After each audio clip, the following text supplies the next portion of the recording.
Thank you very much. I would like to call the meeting to order this morning. And I would like to begin by acknowledging that we are Treaty 1 territory and the traditional homeland of the Métis Nation. The members of the panel to my left is Lynn Nesbitt, and to her left is Maurice Carrion. And my name is Brent McIntyre, and I'll be chairing the hearing this morning. Listening in through Zoom is Gail Anderson, and we also have Ian Mahone sitting in on the panel today, not on the panel, but sitting in observing as a new board member. The secretary of the hearing today is Kara Balshaw, and the assessor is Matthew Harlan. To the participants of the hearing, please note you are placed in the waiting room until your property is called upon. When it is your turn, you will be admitted into the meeting. Kindly follow along on the City's Board of Revision YouTube channel for the hearing process. Once the host admits you to the hearing, please close or mute your YouTube player. You'll then be permitted to speak with respect to your property. Once your hearing has concluded, you can leave the meeting. I guess in the case this morning, both applicants are here and really don't need to pay attention to that part of it. We will be hearing applications for revision of the assessment roll in accordance with the Municipal Assessment Act. The matters for which a revision is requested has been described in each application, and we will limit discussions to those matters. The statements that are made at this hearing are sworn testimony, and anyone speaking to the matters must be sworn in. Be advised that comparisons of assessment of properties are not considered evidence of market value by the Board of Revision. The board is appointed annually by council and is independent of it and the city administration. It makes its decisions on the basis of the evidence provided at the hearing and issues a written order that will be mailed to all parties as soon as possible. Please note that the board's decisions with respect to an application may be appealed to the Manitoba Municipal Board if the matter pertains to assessed value or classification, or to the Court of Queen's Bench if the matter pertains to the application of exemptions from taxation. Should you wish to appeal, information on how to do so will be included with the board's orders. With respect to the hearing process, I will confirm the points of appeal with your property to be addressed with each applicant following the swearing in. We will then have the assessor's testimony followed by questions that the applicant may have, and then the applicant's testimony followed by questions. Each side will have an opportunity to summarize if they wish. Once all the evidence about an application has been brought forward, the applicant may leave. The process will repeat for each item on the docket today. The session will close after all the applications have been heard, and the board will deliberate in private and make its decisions as soon as, will make its decisions. You'll receive the board's decision by registered mail as soon as possible. As information, all public hearings are live streamed, recorded, and will be part of the public record. First property on the docket today is 274 Jarvis Avenue, and Kara, if you would like to swear in both the applicant and the assessor. Yes. Mr. Assessor, for the record, please state your name. Russell Harling. Do you affirm the evidence you'll present today is the truth, the whole truth, and nothing but the truth? I do. Thank you. And Mr. Applicant, for the record, can you please state your name? Do you affirm the evidence you'll present today is the truth, the whole truth, and nothing but the truth? Yes, thank you. Thank you very much. And Matthew, you can proceed. Thank you, Mr. Chairman. The file number is 21-66, and then the roll number is 14001197000. The address is 274 Jarvis Avenue, and the owners are Debris Gannett, St. Mary's, and St. Gabriel's Ethiopian Orthodox. The 2022 assessed value based on a reference date of April 1st, 2018 is $387,000. The property type, if you look below me, if you see into the property description, the property type is Vindu or vacant industrial. It is zoned for M2 manufacturing general, and the land area is 41,873 square feet. If you look at page 2 of my brief, you'll see a photo of the subject property in relation to where it is situated out of Sutherland, Schultz Street, and then the top Jarvis Avenue. You'll see as the site is vacant, and this is just a photo of the vacant site.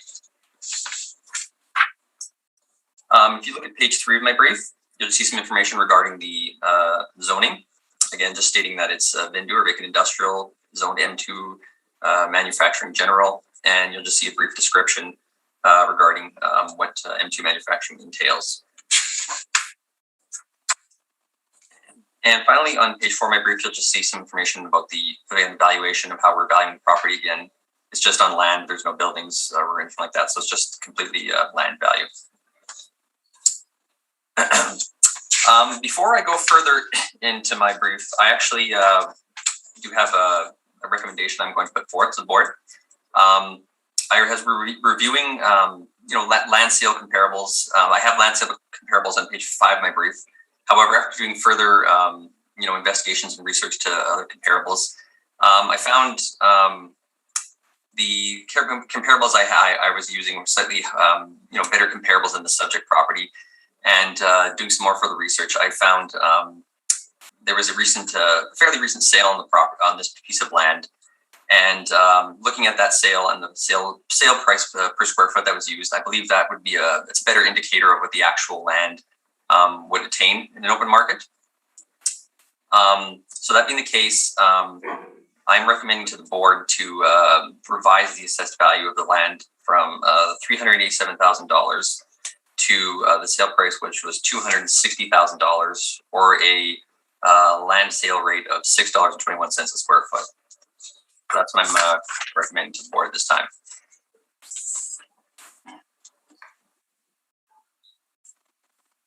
So just to clarify, are you using a land sales comparison from your report? No, in the land rate the model land rate we're applying is $9.24 a square foot. But I'm basing this land rate based on the sale price.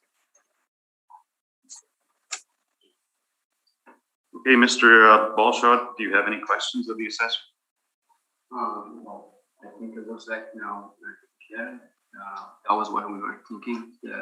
We thought like the 2018 assessment was based on the 3 buildings were there on the land, and now there's a building on the lot is the vacant lot, so that was our concern, because the assessment was based on the 2018. Everywhere it says 2018 assessment based on 2018, and 2018 there was 3 buildings there where these buildings were generating that was the value, and we bought it at $260,000, not to which is the assessed. The comparables looks like they are $9 per square feet, around $9 per square feet, but we bought it $6 per square feet. So are you happy with the recommendation? It looks like now that's one step. So yes, I haven't heard that because my concern, our thought was that the 387, which is assessed in 2018, considers that 3 buildings were there, but the 3 buildings are not there.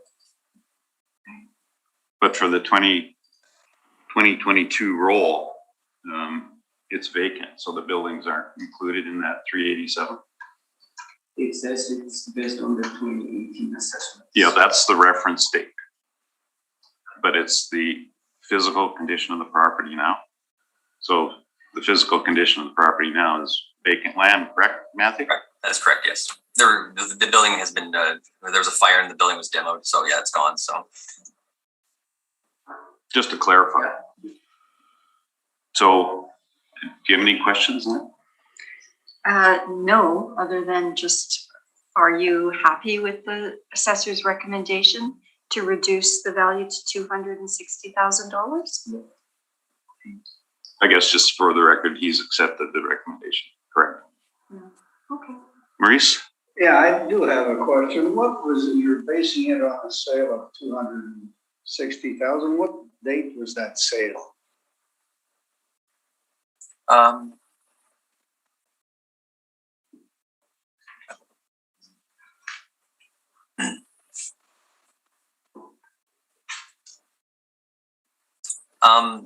Are we talking about the sale date? Sorry, or is that what you're asking? Or? Well, you used a 621 per square feet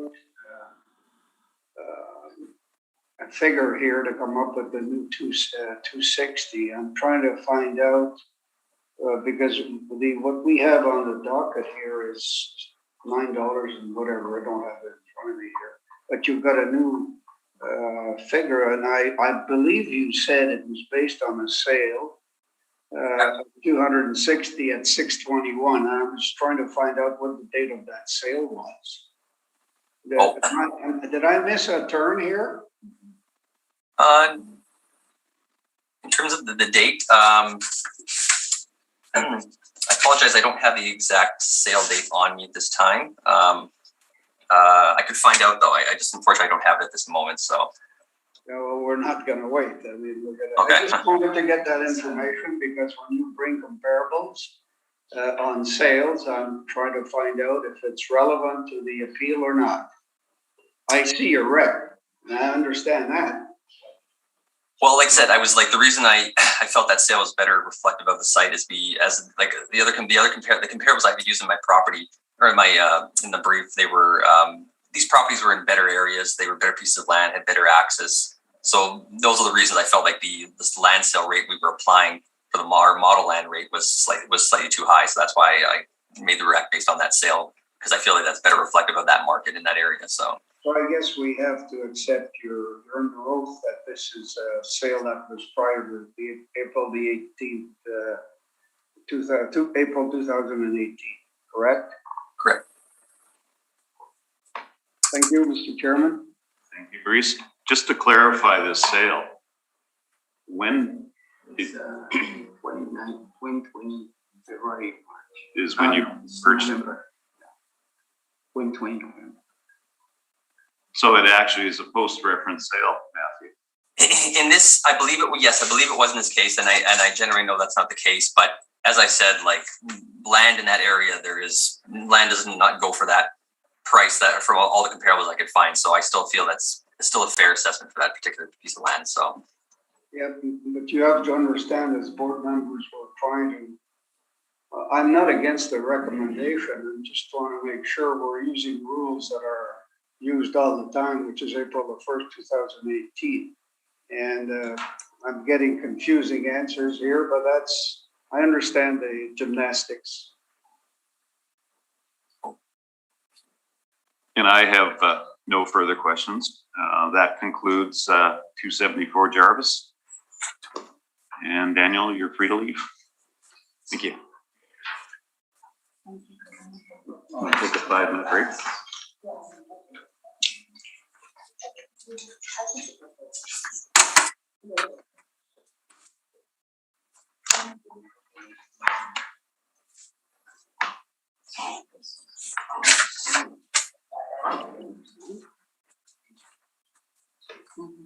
I wonder about that because this transfer of land is dated October 2020, and that.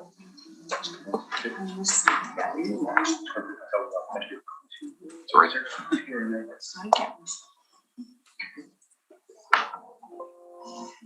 We're not on the break. We're not on the break. We can later. I just not listening. I don't know.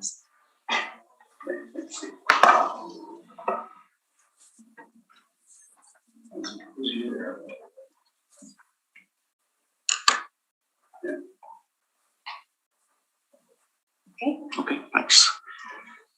The next property on the docket is roll number 0309 300 8940.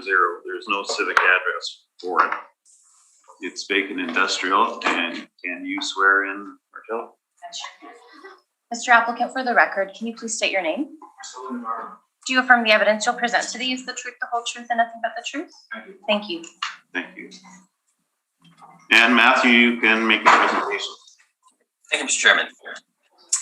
The file number is 21-266, and the applicant is Altus Group Limited. The roll number is 03093008-940. The owners are Hopewell Bishop Branding Developments Incorporated. The 2022 assessed value based on a reference date of April 1st, 2018 is $4,553,000. The property description, the property type is Vindu or vacant industrial. It is zoned for M2 manufacturing general. It is 466,713 square feet in size, or 10.7 acres. Go Go to page 2 of my brief, you'll just see a photo of the subject property in relation to where it's situated. And in purple, you'll just see the outline of the parcel and how we are currently assessing the piece of land. Turning to page 3 of my brief, you'll just see some information regarding the zoning. Again, you'll see it's zoned as M2, and you'll just see a brief description of what manufacturing, general manufacturing and what that entails. Page 4 of my brief is just some information again regarding how we're valuing the property. Again, this is just on land at the $4,553,000, and there are no recent sales on this property as well. Turning to 5 of my brief, just see a list of my subject comparables. And if you'll just see in the first heading, you'll see the subject property, and then you'll see the comparables. So again, the property, again, it's $466,000. It's 466,713 square feet, 10.7 acres, zoned for M2. One thing I didn't put in my subject heading is one of the land influences. It is the site is unserviced, so I did not originally put that, but there is no services on this site currently. And we are applying a land rate of $9.76 a square foot. So that's what we're using for the subject property.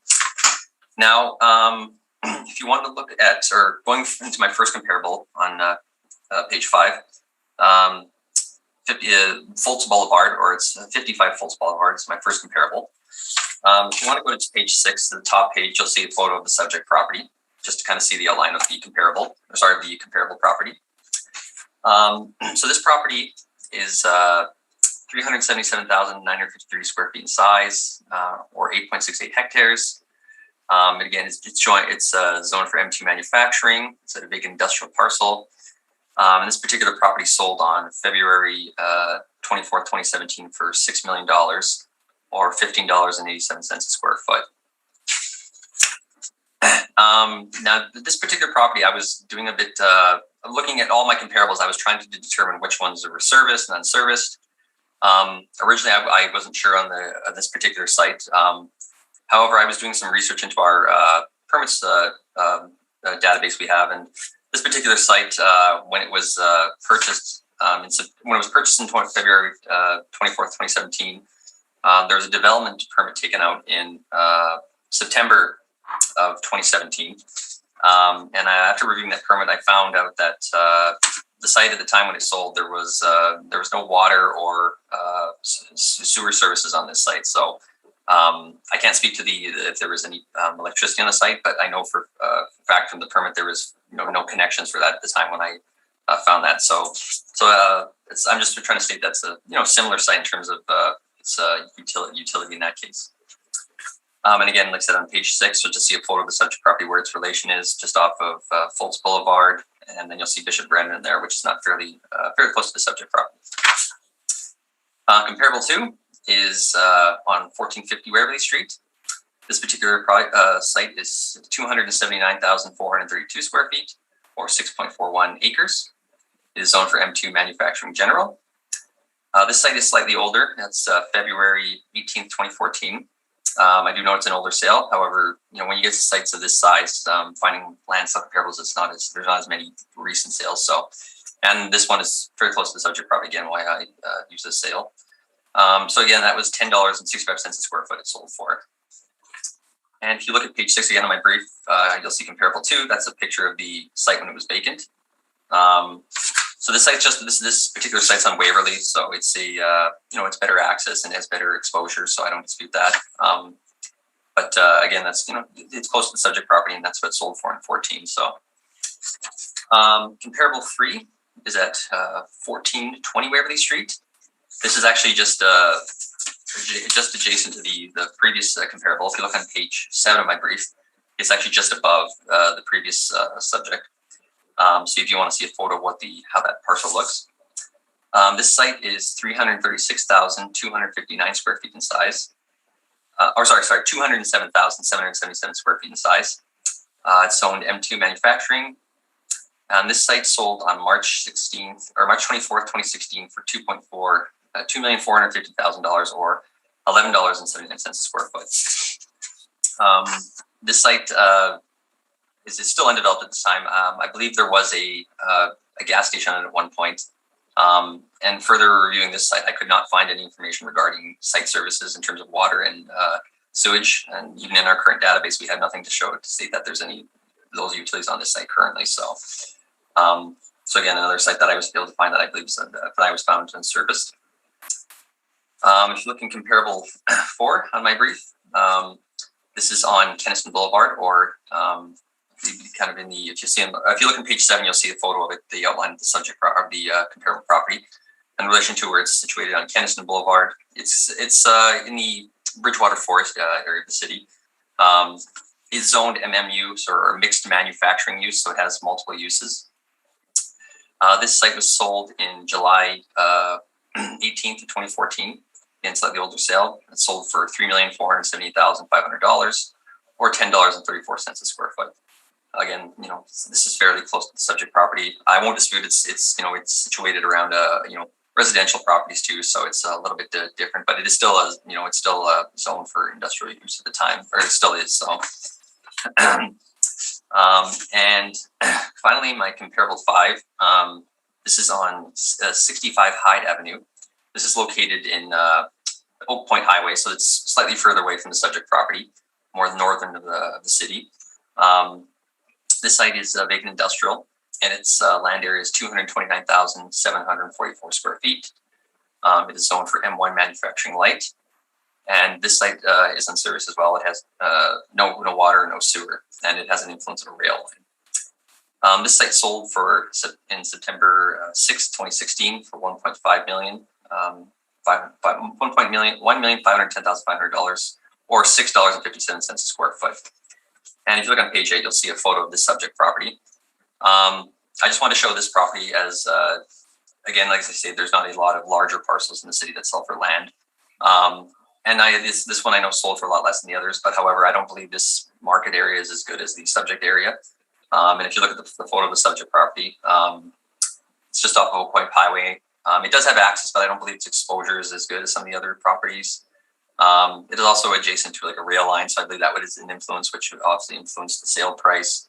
And again, and if you can see in the photo, it's just being used at this time, I believe, still for just storing, trailers and trucks. So I believe that's another reason why there was no site. The site wasn't developed, because I don't believe, from what I can tell, and even currently, there's nothing being on this site. So. So that's a range of my comparables, which I believe support the land rate we have land rate we are using, or our model land rate we are applying.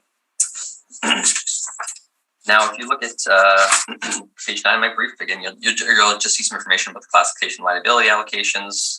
Again, the area of the site and the land value. Obviously, there's no buildings, it's vacant land. And if you look at page 10 of my brief, you'll just see some information about the municipal assessment excerpts. And it continues on page 11. And that is my presentation. I ask the board to confirm the value. Thank you. Thank you very much. Marcello, do you have any questions? Yes, I do. Your comparable number 1, have you included the permits that you spoke about in your brief? No, I have not. I'm just speaking to it. I'm not I'm not showing anything. I'm just speaking to it. That what I was doing some research I did. So now its current location comparable. This is still comparable number 1. Where is it located next to? In terms of the site, or what buildings it's connected? It is close to Fultz Boulevard. I believe it's close to Henlow Bay there as well, I believe. And it's close to, in terms of properties, I guess we have a industrial property, and there is an office property surrounding it, as well as I believe there's a car dealership on the opposite side of it. So, can you tell me what's located there now at this site? I believe half the site there is a car dealership on the site. So, now would its proximity to the Waverly West Auto Mall have anything to do with this? Possibly so. So would it motivate a purchaser to pay more to be closer to a larger auto complex like this? It's possible, but the property above it is an industrial property, so I don't see why there's nothing state that they couldn't have built a manufacturing building there like they did there. So it's not, so whether that's their intentions, I can't state that, so I can't say what their intentions were to buy it. So. Okay, but that I mean, there's plenty of industrial lands throughout the city that you could locate a property like this. But why would you necessarily go there? Well, I can't state what their intentions were to build it, but I mean, it was zoned for vacant industrial, so it was clearly, it's possible to build on there. So I can't speak to what their intentions were, why they wouldn't want to build or not. So under the current zoning, which is M2, that also allows for auto uses. Correct? That is correct. That is correct. Yes. Okay. Now, compared to the subject, are you aware if it has the same zoning restrictions? Well, the subject site is zoned for M2, so yes. Were you aware that it's under a master plan? I do not know of the current use of the plan of this site at the time. No, I do not know what their plan is. Did you look into the subject? Are you aware that there is a Bishop Grandin Crossing master plan? I am not aware of that specific plan, no. Okay, let's move into comparable 2. This is also a single site, correct? Correct. And you have no restrictions here in terms of what you can develop on it, correct? You're just basically adhering to the zoning policy. This is not the same. This is zoned M2 as well, general traffic, yeah, general manufacturing, yes, so. Okay, so in this case, you're also not restricted by any type of master plan, correct? I would believe that, yes. Now, in terms of the visibility, would you say that being straight on Waverly is a little bit better than being inset within a development? I don't dispute that it has better exposure, yes, and I think that's reflected in the sale price, so yes. Okay. And you would say that the services were probably in terms of this development? Yeah, there was nothing I could find to determine if there was no development, or there was no services on the site at the time. So no, I cannot. I believe I can't state if there was or not, but I'm going to say yes, there was at this time. Then yes. Now, comparable number 3, I believe is also close to the subject. However, it is on Waverly, correct? That is correct. And in terms of the visibility, would you say that being on Waverly is a little bit better? Oh yes, I don't dispute that. Again, better exposure. Yes, I don't dispute that. Yes. Okay. Now, is this site restricted by any type of master plan? Not to my knowledge, no. So you would agree that you would be free to put whatever you can on here as long as it adheres to the specific zoning policy, correct? If it is zoned, yeah. If it falls within the zoning, yes. Okay. Now, when we go to your comparable number 4, this is Keniston North and Keniston South. It's right in between. Would you say that in terms of visibility, this site is probably superior to our subject? Yes, it has better visibility. Correct. I do agree with that. Yes. And in terms of what you could construct in it, you could probably construct whatever you want as long as you can adhere to the zoning policy, correct? Yes, within the mixed manufacturing use. Yes, correct. And to your knowledge, you're not restricted by any type of master plan that would restrict the land uses on this property? Nothing to my knowledge at this time, no. Okay. And comparable 5, as you mentioned, is really not comparable. It's way up north. So I will agree with you on that. Those are my questions. Thank you. Maurice, any questions? Just to make sure I understood this properly, on comparables 1, 2, 3, and 4, are they serviced or not? I think 1 you mentioned. I just wanted to confirm this because the subject is unserviced. So I'm trying to see. I know you provided information on that, but could you give me a general answer of 1, 2, 3, and 4 if they're serviced or not? Well, comparable 1, as I stated previously, I didn't put in my brief, so I can't. I don't have English. I can't show anything with it, but I did some research into some development permits that we had in our permits database, and I found a development permit showing the site, how it was, that it didn't have it at the time, and they were future developments that they were going to be putting it, future, what's the word I'm looking for? They were basically they were going to be adding they had to add the wastewater and water lines they still have to add them. So those that was their in the plan, whatever, essentially. So, and that was dated September 2017. So, But 2, 3, and 4, you don't know? Subject 2, I could not find anything. Subject the comparable 3 in our database. We're able to check to see which sites have water lines and sewer lines, and comparable 3, we have nothing in our system to indicate that there's any services on that site at this time, or even when the site sold. So, And I know access is important, but economies of scale is a larger portion. Would that be a factor in setting the price per square foot? Generally, yeah. If you look at the kinds of scale, generally a larger parcel of land would sell for less than a smaller piece, just because it's more development. It's easier to develop or sell a piece of land that's smaller than a larger piece. So, but when we apply our model land rates, we're not just using that concept. We're using we look at other land sales that sold throughout the city, and we come up with the land rate based on that. So. Okay, that's all, Mr. Chairman. Thank you. Thank you. Lynn? No, I have no questions. Thank you. I have one question on the subject, the photo of the subject property. Correct. So it's showing, it looks like a road easement onto Scurfield. That is correct, yes. So is Scurfield serviced? Like the script of the road itself. Well, at this time, I believe there is, because I actually went down there yesterday just to do, because I wanted to see the site for myself. So it's it's all, the site is like, there's a road here, development there, everything mixed, and there's access there too. So in fact, would they have access to the services on Scurfield?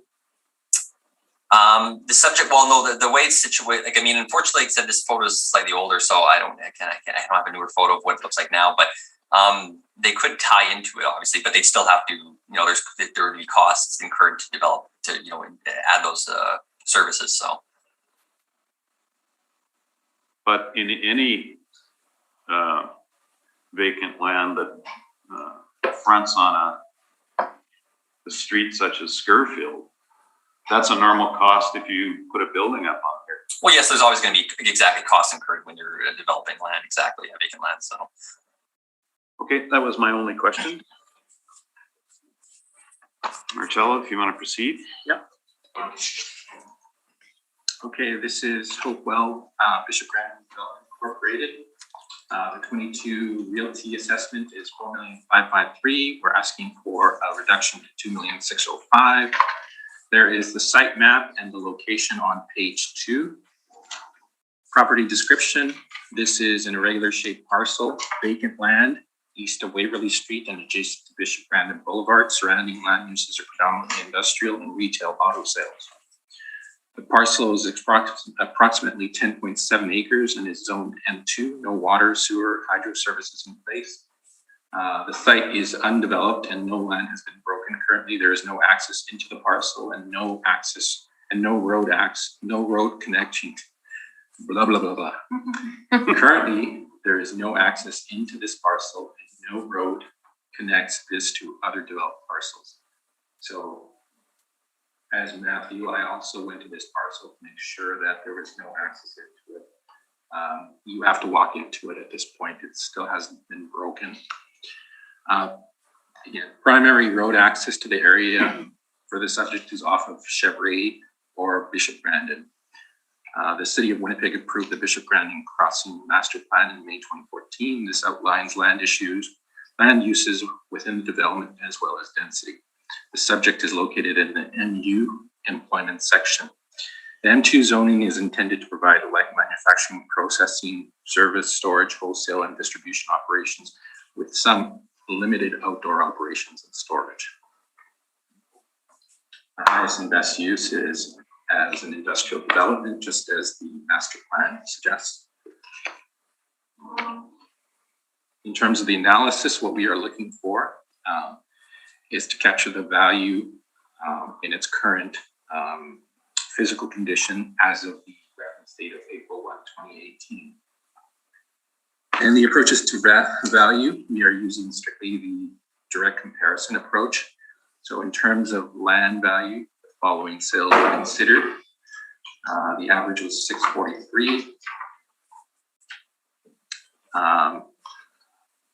Comparable 1 you see on page 8. Comparable 2 on page 9. Comparable 3 on page 10. Comparable 11 on page 12. On page 11, and so on and so on. The closest development, obviously the closest land sales are probably the ones that are more relevant to the property. Obviously I've included 1420 Waverly here. The assessor has included a couple more that are closer. 55 Folks is also here. And we've included these in our analysis. Now, in terms of our conclusion, so the average land value based on the sales was $643 per square foot. However, the average, in our opinion, is skewed by 2 sales that are clearly superior in terms of location and now are developed as car dealerships. Omitting these 2 reduces the average to $458. Based on the premium paid for industrial rents, industrial land in Fort Garry commands approximately 35% more than lands in St. James, Innsbruck, or St. Boniface. Adding such a premium to the adjusted average of $460 per square foot results in the industrial land value of $621 or $270,000 per acre. In addition, with most comparable land sales, being service and accessible consideration should be given to a further adjustment due to unserviced facilities.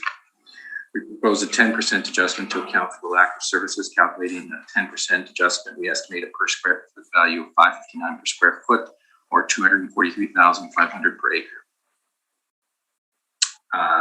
10.7 acres at $243,500 per acre equals $2,605,000, and that is what we are asking.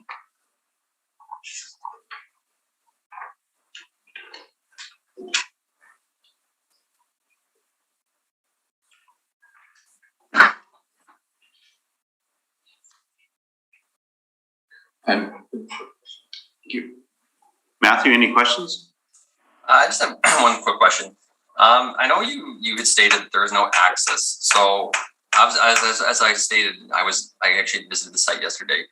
Now off of Scurfield, I was able to drive up to the site because there is a paved road up to a certain portion off of Scurfield. So I'm just trying to say, why is that not considered access? Okay, so you're basically getting access through other lots, correct? Well, but I mean, on the parcel, if you look at the outline of the parcel, that way it's situated, that is part of that parcel, that piece of land where that road is. So the access has actually already been predetermined because that long, narrow right of way that you see at the bottom of the parcel should be the access point, correct? That is, yeah, correct, yes. Yeah. So when I walked it, there was nothing there and there was no access to it. So I had to actually access it through the property adjacent to it, which is, I believe, 200 Newmarket. Now that property is under construction. So you saw as well as I did that there are buildings being constructed there. That is correct, yeah. Yeah, that's how I was able to access it. But there's still no direct access to this. You have to access it through the adjacent properties. And there is no right of way through those properties. So it's just, yeah, the right of way is there, but there's still no access there. Okay, okay. Sorry? That is what I mean, is that there is a right of way there, but there's still no access point. Okay, that's fine. That's not all my questions. Thank you. Thank you. Maurice? Obviously, the access is an issue here. I'm just trying to understand a little better. Going back to our comparables on page 7.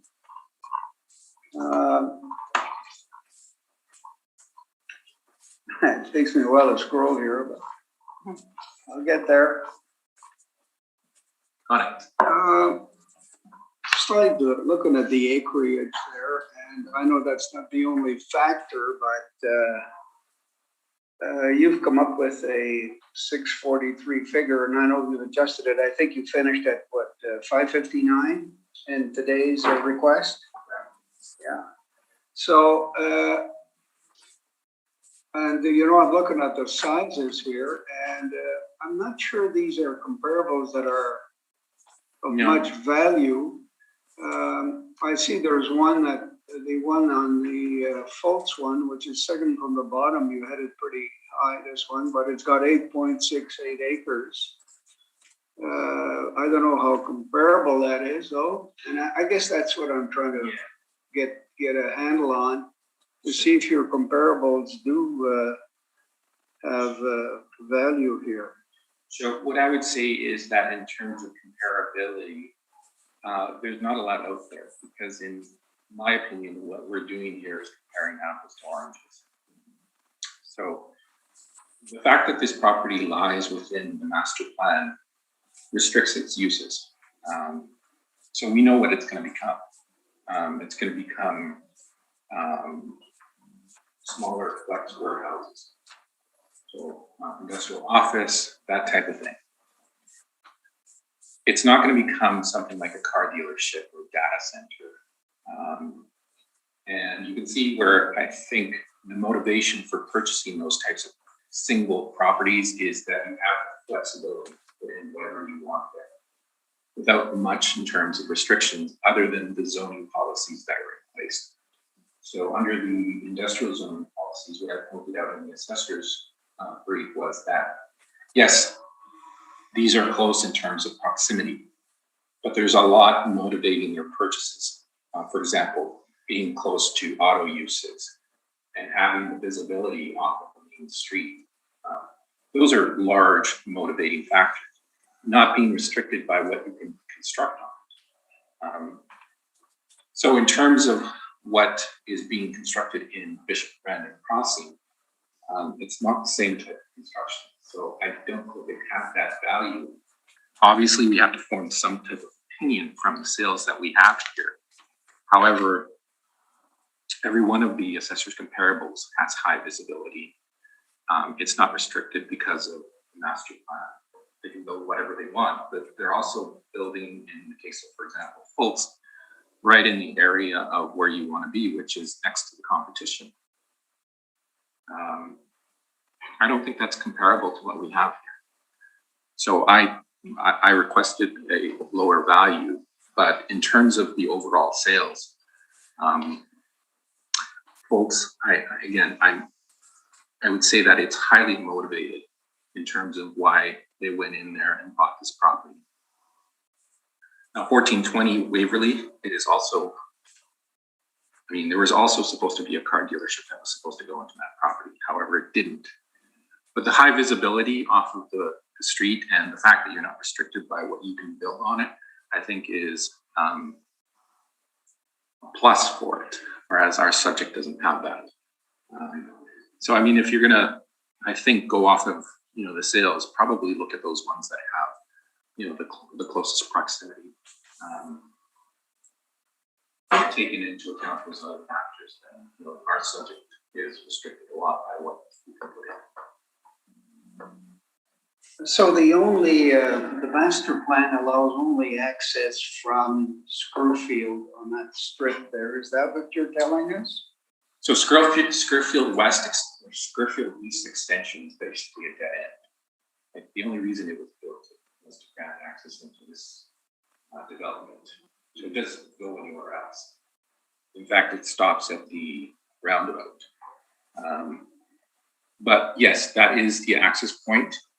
You can access it through Bishop Brandon, or you can access it through Chevry. So there are actually 3 access points.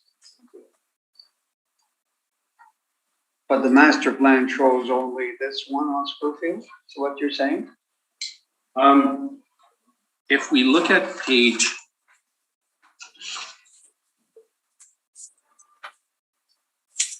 4, actually doesn't show the access point. No, I was trying to see where there was anything else, but I couldn't see any. And the sketch that we have on page 3 actually doesn't have the extension into the development at that point. It came later. But the issue with this is that they had to grant some type of other access into it, because off of Bishop Brandon, you can only access it going west. You can't access it going east. So there had to be some other form of access. That's why they granted the the extension on Scurfield. Now, there is a access point through Chevrolet. However, that was the initial access point when they started servicing the site. So when they started going in there, clearing the land and taking out the industrial waste that was there, that is how they accessed it. So, That's still up in the air to some extent then. well, it's not really that. It's just that you're kind of stuck in the middle there in the corner, not really highly visible.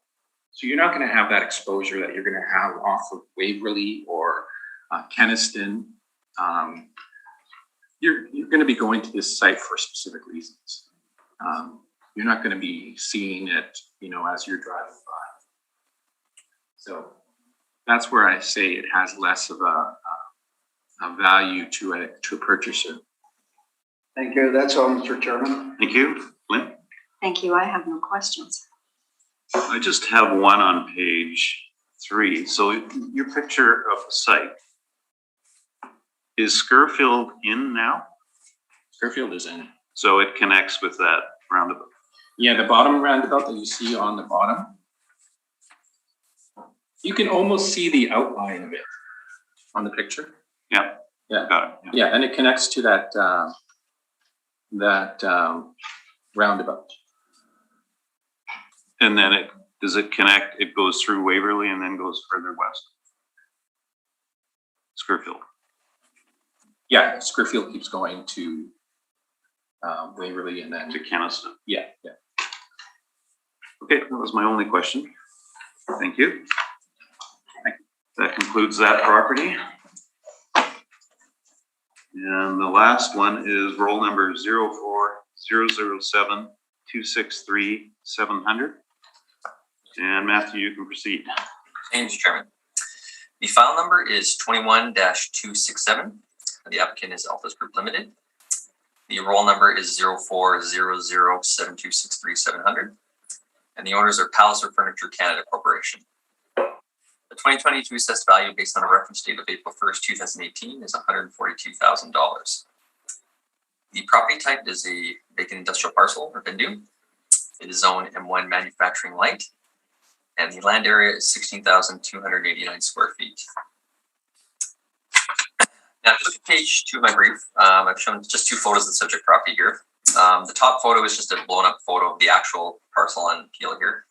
And then page 2, which I just kind of zoomed up to kind of just show where it's situated further off of Burnett Avenue and Brunswick Streets.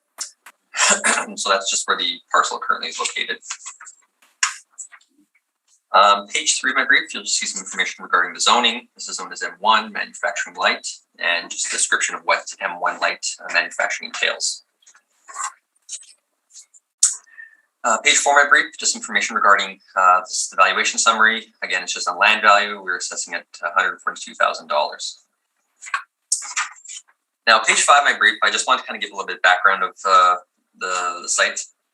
Now, if you look at the top of the page, that's just the overall photo of Palliser's, the outline of their land, their parcel. There was a few replots that have been done on this property, henceforth why the subject's in this case. If you look at the bottom of page 5, this is previously how the property was being assessed. As you can see, it's got like the rectangle with the little triangle on the side. Palliser had requested a replat done on this property, so that's why. So this is how it looked previously. Now, if you look on page 6 of my brief, that little triangle that they cut off from the existing parcel of page 5 is what now the parcel looks like now, because they requested a replat because I believe there's some future development potential in that site. So that's why they had requested us to break it off from that piece, and henceforth the remainder of the land that was left after removing that other piece at the bottom of page 5 is the little part we have now.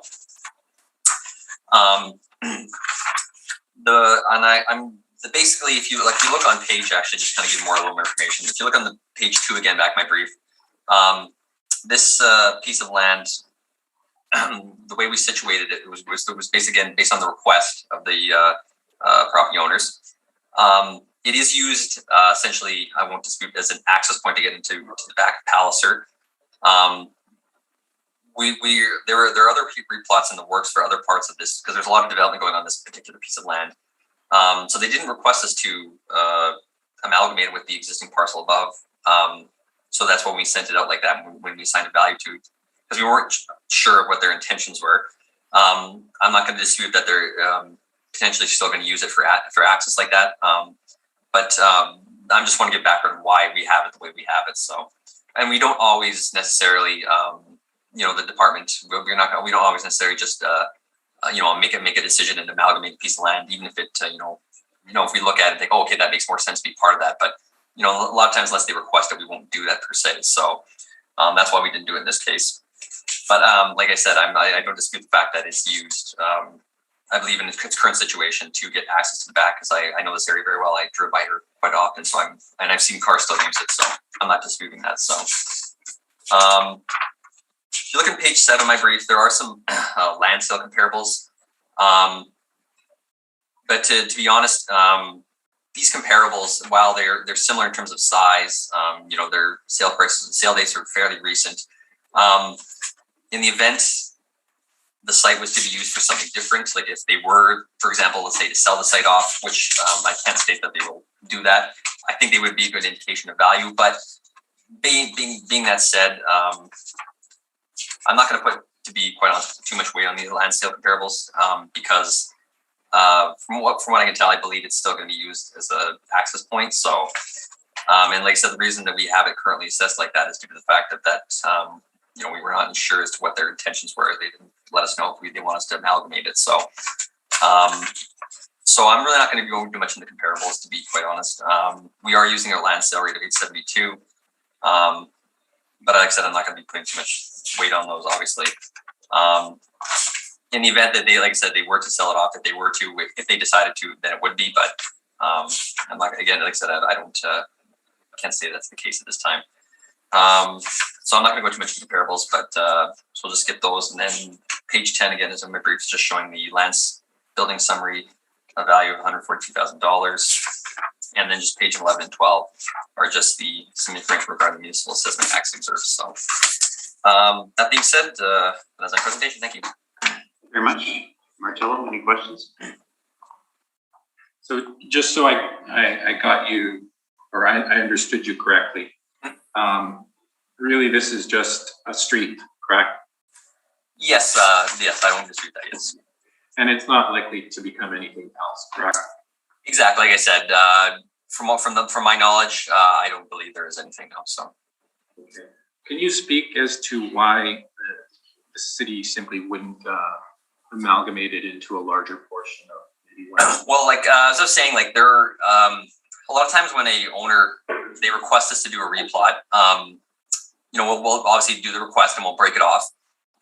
It's not always the case, even if, like, for example, like even if this makes sense to obviously to amalgamate it, we just wouldn't do it we're just not going to do it just for the sake of doing it, because we're not sure as to their intentions. And even if it, even if the case doesn't make sense, we want to make sure, they request it if they want it, if they want it like that, because we're still not sure in their entire intentions. I mean, I don't dispute that, in its current use, it's probably still to be used as a right of way or an access. But we were not entirely sure what their intentions are, so that's why we didn't make any assumptions. So. I understand that point, because if you look at your page 6, if you could turn to your page 6. Yep. For example, if you were to sell off that triangular looking parcel, you would need some type of access into it, correct? Correct. Yes. Okay. Those are my questions. Thank you. Maurice? No questions, thank you. No questions. I have a question. So this is a roadway. Correct. Access to a palace or a building. Yeah, it's their EQ plant, essentially, yes. Yeah. EQ3 plant.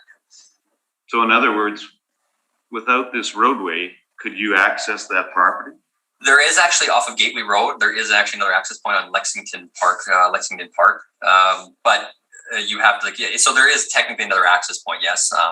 But I drive here quite often, so I know the area, and I still see cars using it as an access point. So, okay, that was my only question. Thank you. Marcello, you're up. Okay. This is Palliser Furniture Corporation. And the 2022 realty assessment is $142,000. We're requesting a value of $1. On page 3, you can see the property as it looks. So again, you can see the access point into the Palliser facilities. Highest and best use is as a right of way. In terms of the comparables that I've used, the same issue as the assessor. We can go into the appendix. Let's start at page 9. So this is index 1. So as you can see, it's a single site. However, it's caught in between other parcels. And it seems to be used as some type of storage for other parcels.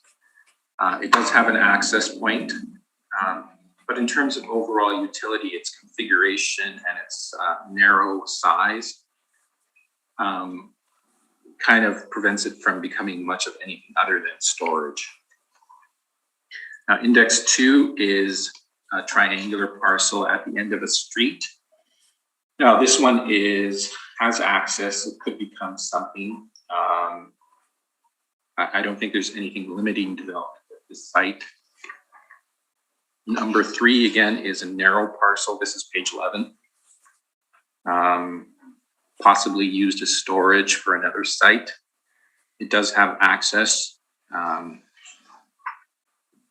Index 4 is at the end of the street also, and it has access from 2 points. There's not much restricting its development potential. Index 5 is the same thing. There's good access, not much restricting its development potential. It's got good configuration.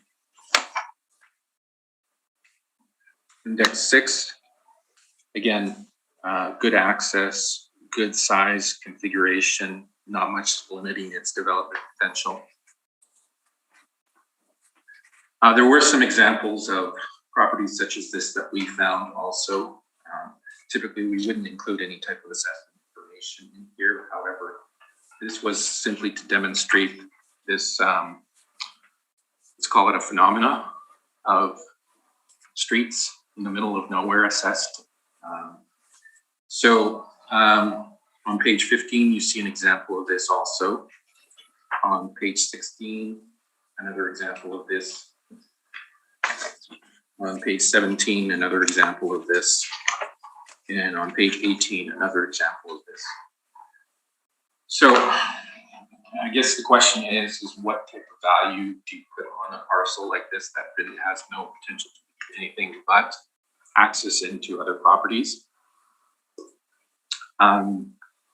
I would say that probably $1 value is fair.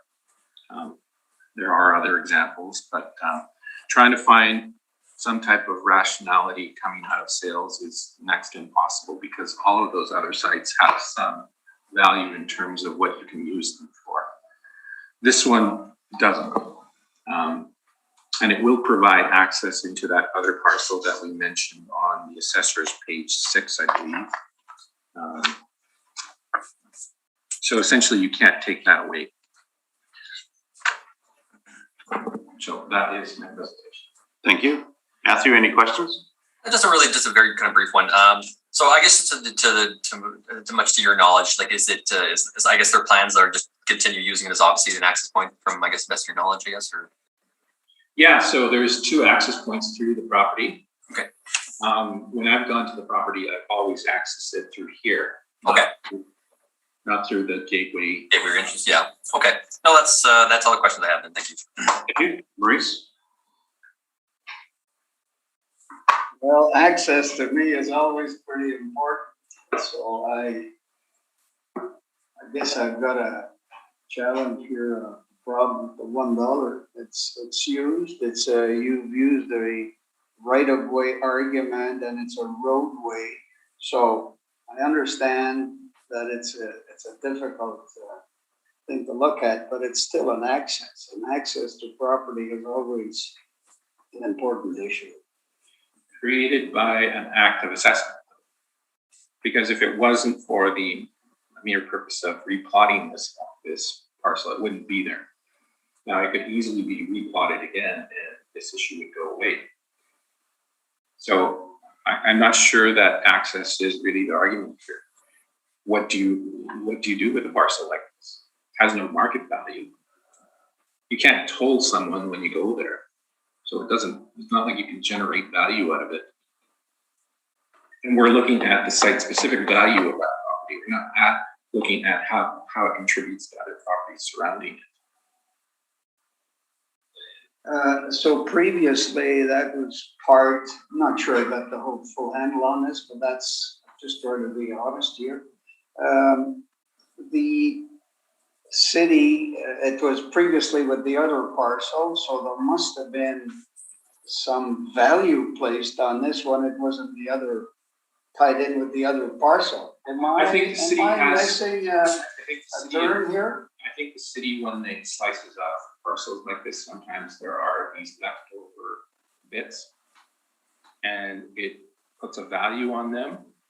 I don't know what the rationale is. I don't think it's $8.67 per square foot. I don't think you can really support that. But in terms of why it's there, well, it's there because it's going to provide access to two other points, meaning the back half of Palliser's plant and this adjacent parcel that is there now. But there's nothing else that it can do. So I guess my point would be, what value do you put on a property that you can't really do anything with? It's a street. Okay, thank you, Mr. Chairman. Thank you. Lynn?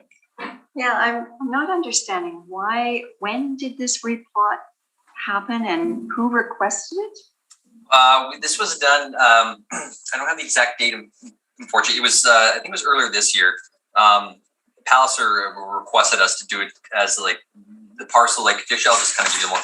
Look at the page again, which is page 5 of my brief. At the bottom page, you'll see that's what the site used to look like previously. So, and then on page 6, you'll see what this is actually just adjacent. This is part of like that little triangle part at the bottom. That's part of this other parcel now at the top of page 6.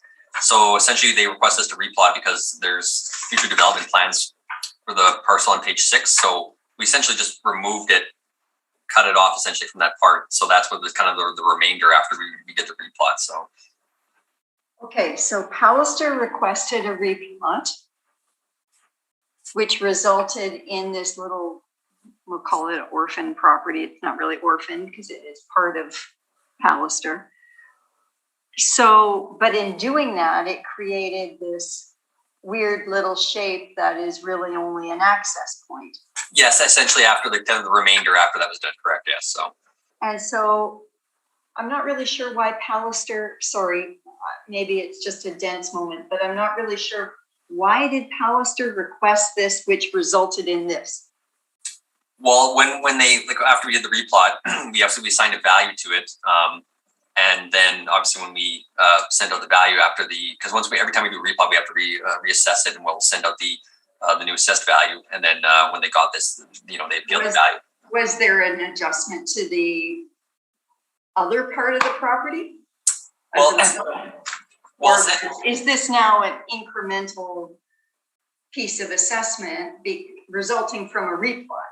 Yeah, like essentially it's like kind of the remainder after we cut it off. Because like I said, the part of the picture, the parcel on page 6, like I said, they have development, their future development plans for that. So essentially, yeah, like it was just the remainder after cutting it off. So was 142,000 then subtracted from the larger Palliser section?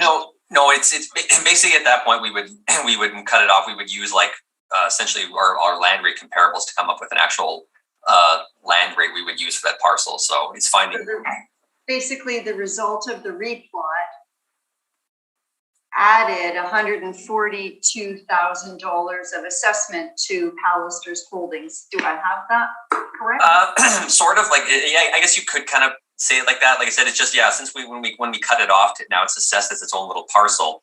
That's the land rate we applied to it. So, yeah, you could kind of say it like that. Yeah. So. Okay, thank you. And I have no questions. So that concludes the hearing this morning. We've heard all the items scheduled and the hearing is now adjourned. Thank you very much, gentlemen. Thank you.